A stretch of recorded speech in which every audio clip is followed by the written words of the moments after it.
வணக்கம். அகில இலங்கை தமிழ் மொழித்தின போட்டிகள் சார்ந்து திறனாய்வு போட்டி குறித்த சில முக்கியமான தகவல்களை இந்த காணொலியிலே பார்க்க இருக்கிறோம். இந்த போட்டியானது 2 பிரிவுகளுக்கு இடம்பெற்றிருக்கிறது. பிரிவு 3 அதாவது தரம் 10, 11 வகுப்புக்குரியது. அதே போன்று பிரிவு 4 தரம் 12, 13 வகுப்புக்குரியது. இந்த 2 பிரிவுக்கும் இந்த திறனாய்வு போட்டி இருக்குது. திறனாய்வு என்றால் என்ன என்பது பற்றி முதல்ல ஒரு விளக்கம் தெரியணும். இந்த போட்டியானது மாணவர்களினுடைய திறனாய்வு சார்ந்த ஒரு அறிவினை வளர்க்கக்கூடிய வகையில் அறிமுகம் செய்யப்பட்டிருக்கிறது. இந்த போட்டியானது எழுத்து ரீதியாக குறித்த திறனாய்வினை முன்வைக்க வேண்டும். இது ஒரு விமர்சன ரீதியான பார்வைதான், ஆனால் எழுத்து ரீதியிலே இதனை முன்வைக்க வேண்டும். இந்த திறனாய்வு போட்டிக்காக இலக்கிய பிறப்பிலே இருக்கக்கூடிய ஒரு கவிதை அல்லது ஒரு சிறுகதை அல்லது ஒரு உரைப்பகுதி, இதில் ஏதாவது ஒரு பகுதி முழுமையாக உங்களுக்கு தரப்படும்.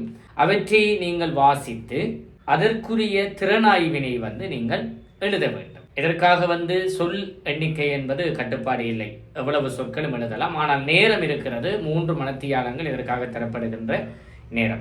எனவே பிரிவு 3ற்கும் பிரிவு 4ற்கும் 3 மணித்தியாலங்கள் இந்த போட்டிக்காக தரப்படுகிறது. இந்த திறனாய்வு போட்டிக்கான புள்ளித்திட்டம் எப்படி இருக்கிறது என்று சொல்லி பார்த்தால், அமைப்பு 20 புள்ளிகள், பகுப்பாய்வு திறன் 20 புள்ளிகள், தர்க்க ரீதியான முன்வைப்பு 30 புள்ளிகள், இலக்கிய பூர்வமான அனுபவம் 20 புள்ளிகள், மொழிநடை 10 புள்ளிகள். இப்படியாக 100 புள்ளிகளுக்கு உங்களுடைய போட்டிக்கான புள்ளித்திட்டம் இடம்பெற்றிருக்கிறது. ஆகவே உங்களுக்கு தரப்பட்ட உங்களுக்கு தரப்பட்ட படைப்பினை நீங்கள் முதலில் நன்றாக வாசிக்க வேண்டும். வாசிப்பதற்கு நீண்ட நேரம் எடுக்க வேண்டும்.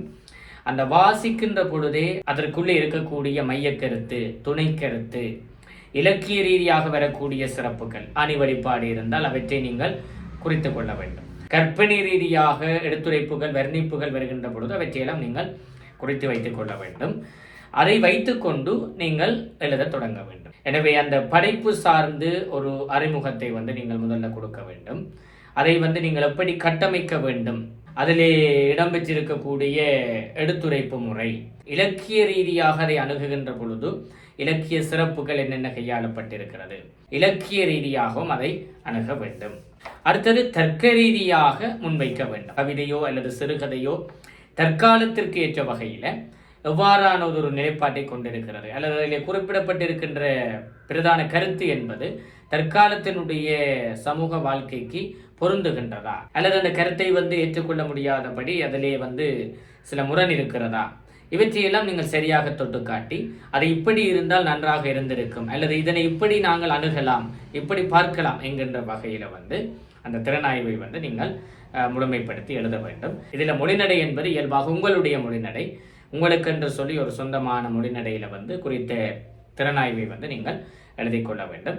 எனவே இந்த போட்டியில் பங்கெடுக்க இருக்கின்ற மாணவர்கள் அதிகமாக கவிதை பகுதிகள், சிறுகதை பகுதிகள் அல்லது உரைப்பகுதிகள் சார்ந்து நீங்கள் கொஞ்சம் முதல்ல தேடி நன்றாக படிக்கணும். கவிதை புத்தகங்கள் சார்ந்து சில கவிதைகள் படித்தாலே காணும். அந்த கவிதைகளை படித்து அந்த கவிதைகள் கூறுகின்ற மையக்கருத்து, அதில் இருக்கக்கூடிய சிறப்பு, இலக்கிய சிறப்பு, இலக்கிய ரசனை, இப்படியான விடயங்களை நீங்கள் கொஞ்சம் குறித்து வைத்துக் கொண்டால் அது உங்களுக்கு கொஞ்சம் பயிற்சியாக இருக்கும். எனவே பிரிவு 3, பிரிவு 4 இந்த 2 பிரிவுக்கும் உரிய இலக்கிய திறனாய்வு குறித்த போட்டிக்கு நீங்கள் இப்படித்தான் உங்களை ஆயத்தப்படுத்திக் கொள்ள வேண்டும். மீண்டும் இன்னும் ஒரு காணொலியினூடாக உங்களை சந்திக்கலாம். நன்றி, வணக்கம்.